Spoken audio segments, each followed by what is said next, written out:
Perdoando Deus, de Clarice Lispector. Eu ia andando pela Avenida Copacabana e olhava distraída edifícios, nesga de mar, pessoas, sem pensar em nada. Ainda não percebera que, na verdade, eu não estava distraída.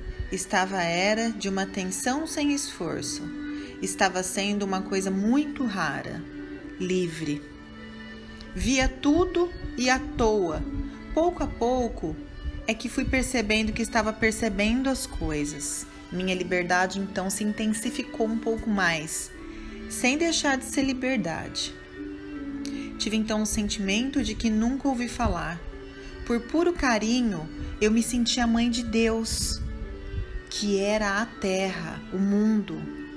Por puro carinho mesmo, sem nenhuma prepotência ou glória, sem o menor senso de superioridade ou igualdade. Eu era por carinho a mãe de Deus, a mãe do que existe. Soube também que se tudo isso fosse mesmo o que eu sentia, e não possivelmente um equívoco de sentimento, que Deus, sem nenhum orgulho, nenhuma pequenez, se deixaria acarinhar e sem nenhum compromisso comigo. Seria-lhe aceitável a intimidade com que eu fazia carinho?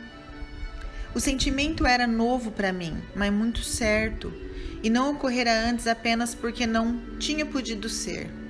Sei que se ama ao que é Deus com amor grave,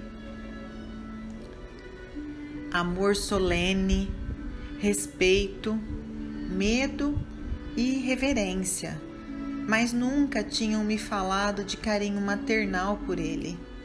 E assim como meu carinho por um filho não o reduz, até o alarga, assim ser a mãe do mundo era o meu amor apenas livre.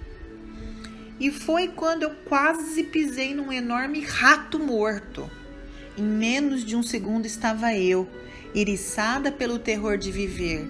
Em menos de um segundo, estilhaçava-me toda em pânico.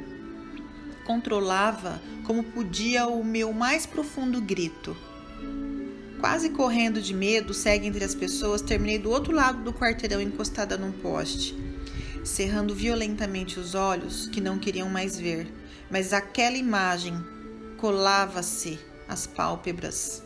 Um grande rato ruivo, de cauda enorme, com os pés esmagados, morto, quieto, ruivo. O meu medo desmesurado de ratos, toda trêmula, consegui continuar a viver. Toda perplexa, continuei a andar, com a boca infantilizada pela surpresa. Tentei cortar a conexão entre os dois fatos, o que eu sentira minutos antes e o rato, mas era inútil. Pelo menos a contiguidade ligava-os. Os dois fatos tinham ilogicamente um nexo. Espantava-me que um rato tivesse sido o meu contraponto, e a revolta de súbito me tomou. Então não podia eu me entregar desprevenida ao amor? De que estava Deus querendo me lembrar? Não sou pessoa que precisa ser lembrada de que dentro de tudo há o sangue. Não só não esqueço o sangue de dentro, como eu o admiro e o quero. Sou demais o sangue para esquecer o sangue. E para mim a palavra espiritual não tem sentido e nem a palavra terrena tem sentido. Não era preciso ter jogado na minha cara tão nua um rato. Não naquele instante.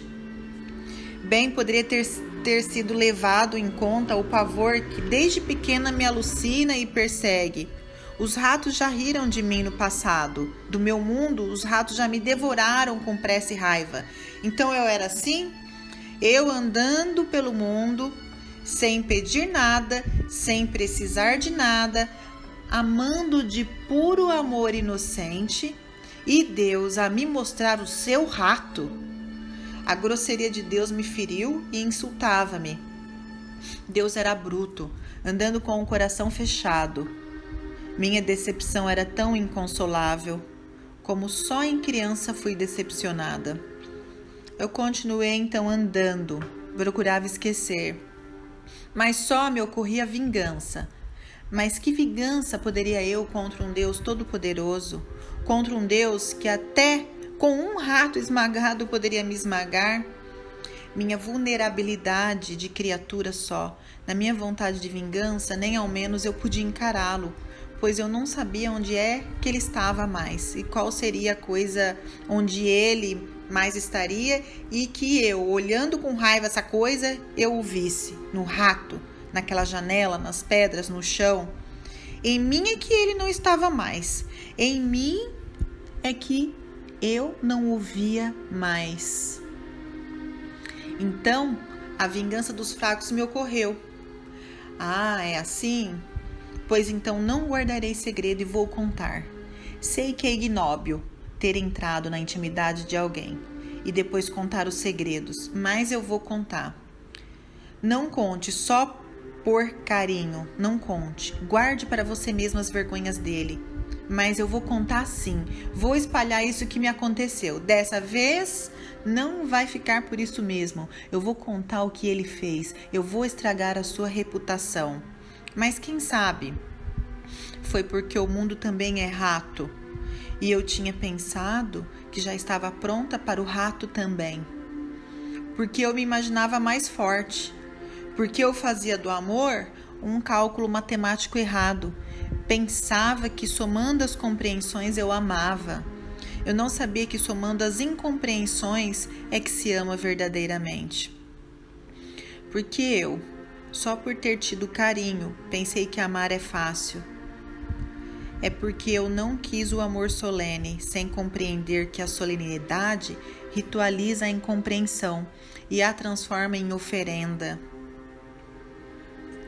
E é também porque eu sempre fui de brigar muito. Meu modo é brigando. É porque sempre tento chegar pelo meu modo. É porque ainda não sei ceder. É porque no fundo eu quero amar o que eu amaria e não o que é. É porque ainda não sou eu mesma. E então o castigo é amar um mundo que não é ele. É também porque eu me ofendo à toa. É porque talvez eu precise que me digam com brutalidade, pois eu sou muito teimosa. É porque sou muito possessiva e então me foi perguntado com alguma ironia se eu também queria o rato para mim. É porque só poderei ser mãe das coisas quando puder pegar um rato na mão. Sei que nunca poderei pegar num rato sem morrer de minha pior morte. Então, pois que eu use o Magnificat, que entoa cegas sobre o que não se sabe nem se vê, e que eu use o formalismo que me afasta, porque o formalismo não tem ferido a minha simplicidade, e sim o meu orgulho, pois é pelo orgulho de ter nascido que me sinto tão íntima do mundo. Mas esse mundo que eu ainda extraí de mim de um grito mudo, porque o rato existe tanto quanto eu, e talvez nem eu nem o rato sejamos para ser vistos por nós mesmos, a distância nos iguala. Talvez eu tenha que aceitar antes de mais nada essa minha natureza, que quer a morte de um rato. Talvez eu me ache delicada demais apenas porque não cometi os meus crimes. Só porque contive os meus crimes, eu me acho de amor inocente. Talvez eu não possa olhar o rato enquanto não olhar sem lividez esta minha alma, que é apenas contida. Talvez eu tenha que chamar de mundo esse meu modo de ser um pouco de tudo. Como posso amar a grandeza do mundo se não posso amar o tamanho de minha natureza? Enquanto eu imaginar que Deus é bom só porque eu sou ruim, não estarei amando a nada. Será apenas o meu modo de me acusar. Eu, que sem nem ao menos ter me percorrido toda, já escolhi amar o meu contrário. E ao meu contrário quero chamar de Deus. Eu, que jamais me habituarei a mim, estava querendo que o mundo não me escandalizasse. Porque eu, que de mim só consegui foi me submeter a mim mesma, pois sou tão mais inexorável do que eu.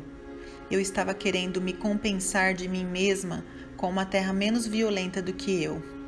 Porque enquanto eu amar a um Deus só porque não me quero, serei um dado marcado, e o jogo de minha vida maior não se fará. Enquanto eu inventar Deus, ele não existe.